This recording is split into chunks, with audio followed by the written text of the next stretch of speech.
If you're like me and you don't find slasher films scary and instead you like a film that plays with your mind and emotions and doesn't let you sleep, then this video is for you. I consider myself a psychological horror connoisseur and I've been watching them since I was a teen, and to me this genre is scarier than any blood-spilling, brutally violent horror film out there. So I'm gonna give you 10 insanely well-made and terrifying films that you will never forget. The Killing of a Sacred Deer. Yes, we're starting off extremely strong. Do you mind if I go grab something to eat before we go? I'm starving.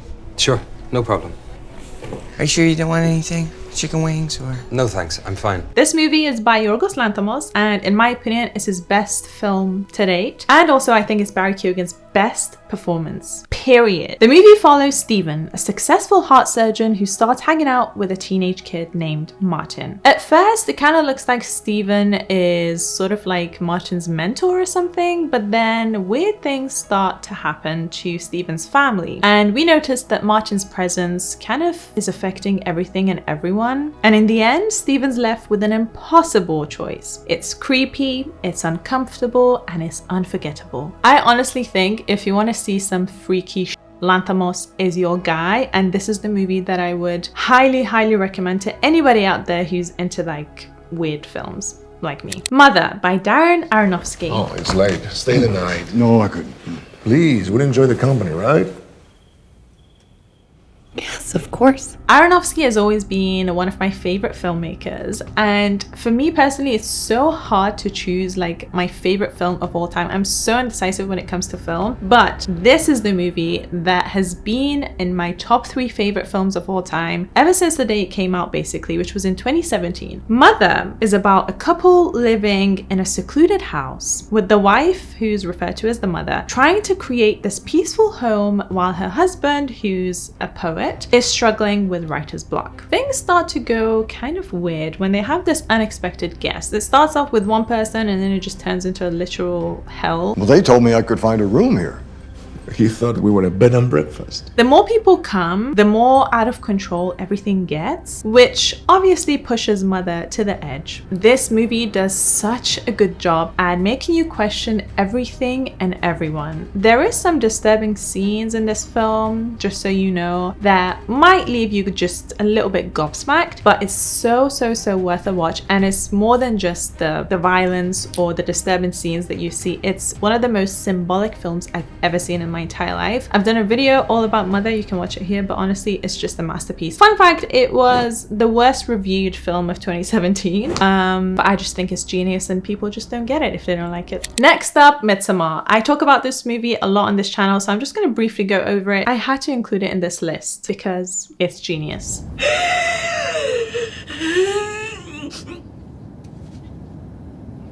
Midsommar is, I think, one of the most beautifully made horror films ever by Ari Aster. Ari Aster quickly became one of my favorite filmmakers because of this film. This is a 2019 movie starring Florence Pugh, my favorite, Will Poulter, love him, Jack Rayner, and William Jackson Harper, aka Chidi from The Good Place. If you know, you know. The biggest reason why I think Aster's work is so effective and powerful is because his stories kind of have an element of realism in it, and to me realism is huge in horror because it kind of makes you feel like it could happen to you in a way, whereas like if you watch something that's like highly graphic and like paranormal activities and stuff, like they don't really scare you anymore unless you're 12. So this is why I love realism in horror. Fun fact, Ari Aster actually made this movie when he was going through a breakup, which I guess tells you everything you need to know about him. But yeah, he was going through a breakup and he came up with this story, which is just amazing. He takes something normal, like a normal experience that everyone goes through, and just takes it to an extremely insanely crazy level. That's what he does. Midsommar follows a group of friends who travel to Sweden for this once-in-a-lifetime summer festival in this remote village. What starts off as this fun, peaceful trip quickly turns very weird and disturbing. We have Danny, who's going through this like insanely heavy personal tragedy, and some events unfold and things get weird, and there's some like disturbing rituals and stuff. Nothing really feels right, but at the same time, you can't look away, and I love it. While we're on Ari Aster, I have to mention this one, and I know a lot of people who are into horror don't really like Hereditary or the attention that Hereditary got in 2018 and even now, because they don't consider it to be horror, but honestly, like, this is one of the most scarring films I've ever seen, again because of that element of realism. I sometimes feel like it's all ruined. And then I realize that I am to blame. Hereditary follows Annie, who's this normal mother who's grieving the death of her mother. The movie's main theme is family trauma, which everybody has to some extent. It basically follows a family, and basically strange things happen, and just, I don't know how else to like tell you the plot without giving anything away, because it has to be a surprise for it to really like leave you gobsmacked. But just know that it's quite traumatic. Toni Collette is just insanely incredible in this movie. We have Alex Wolff, Millie Shapiro, who are also phenomenal. Another fun fact for you guys, Ari Aster actually pitched this film to A24 as a family drama. He didn't say it was going to be a horror film, and the producers loved the concept, and then he was like, oh yeah, by the way, this is going to be a horror film and it's going to be traumatizing for everyone. And then they were like, okay, cool, we're going to do it. This is a definite must see for everybody who loves horror. Next up, we have Fractured. This, I think, was released in 2017 and I loved it. It's really interesting and also very unpredictable, which I appreciate, because nowadays everything is predictable, and I hate a movie that ends how you want it to end. Like, I don't like that, you know? And I know it's like a unpopular opinion, but it's my opinion. But you don't fight for anything anymore. You used to. What about us? What do you want me to be?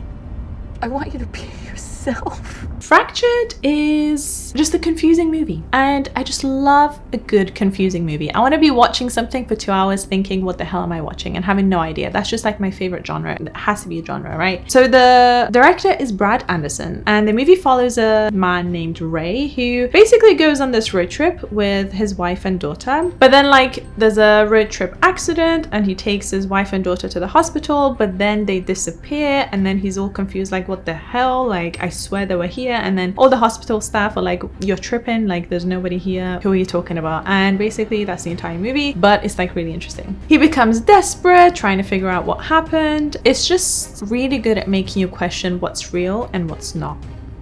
Honeymoon. Now this one I think is highly underrated. It stars Rose Leslie, who you might know from Game of Thrones, Jon Snow's girlfriend. Went outside.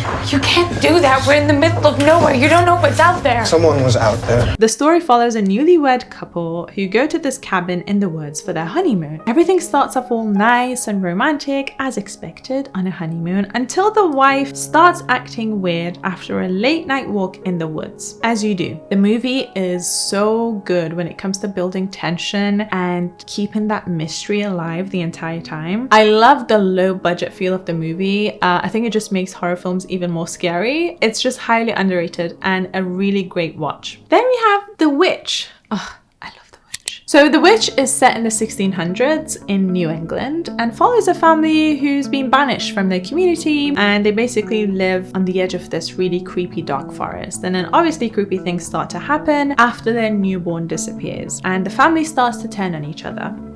But I beg thee, for the sake of thy son, forgive me. Anya Taylor-Joy shines in this movie. I just love her so much in any horror film, but in this one, she's amazing. And this movie is for the girls. It's extremely well made. I love the colors. I love the cinematography. I love the performances. If you haven't seen it, this is your sign. Next, The Wailing. The 2016 South Korean film is about a small town cop investigating a series of mysterious illnesses and violent deaths in his village. Things take a dark turn when an outsider arrives and people start acting strange. I've been a fan of Korean cinema for years, before it was cool, okay? Before Parasite, before all of that. And I'm so happy that they're finally getting all the recognition because they so deserve it. Some of their work is honestly just insanely good. This film is just great in every category, but mainly for how beautifully it blends genres. We have mystery, we have thriller, we have horror, we even have some dark comedy, and it just hooks you with that slow buildup of tension, which I love. And it delves into themes themes of fear and superstition, and is definitely worth a watch. Next up, Enemy. I'm a Jake Gyllenhaal fan through and through, okay? This man has range. Do you understand? He has range. He shines in his role as Adam. He's a quiet, reserved history professor who one day finds out that there's an actor who looks exactly like They him. censor any means of individual expression. And it's important to remember this, that this is a pattern that repeats itself throughout history. You know, he's obviously shitting himself, but also he's curious and he tracks down this guy and weird things start to happen. The movie's main themes are identity and control. I do want to say that it may or may not have spiders in it, so in case you're really like scared of spiders, this might not be for, or it might be for you because it's, you know, spooky season, why not? But it's just an incredible film and so worth the watch. Finally, we have Nocturnal Animals. Is that everything? Yeah. Nocturnal Animals, directed by Tom Ford. Who knew this guy makes movies? Did you know? Boy, this is a good film. No one really likes what they do Then why do we do it? because we're driven. Starring once again Jake Gyllenhaal and Amy Adams, the movie is based on a novel and it's about Susan, an art gallery owner who receives a manuscript from her ex-husband Edward. The manuscript is quite dark and violent. It's like a novel about this man whose family is brutally attacked during a road trip. And as Susan reads it, she starts reflecting on her past relationship with Edward and she starts feeling guilty and she starts to think about all the choices that she made and everything. And the film plays with the idea of regret, revenge, and how we deal with loss. It's honestly such a great film and I highly recommend it. And like, who knew Tom Ford could do it like that? Some other films that I just want to casually mention that I watched recently are Blink Twice, The Substance, which I've done a video on, it's insane, and Smile 2, so good. These are more like horror films in terms of like blood and gore and jump scares and stuff, but they still have that psychological horror aspect, which I love. But I want to know, what is your favorite psychological horror film? Because honestly, I'm out of options. I've seen like almost every single one and I'd love to learn about some new ones out there that I haven't seen. So let me know in the comments and I'll see you next time.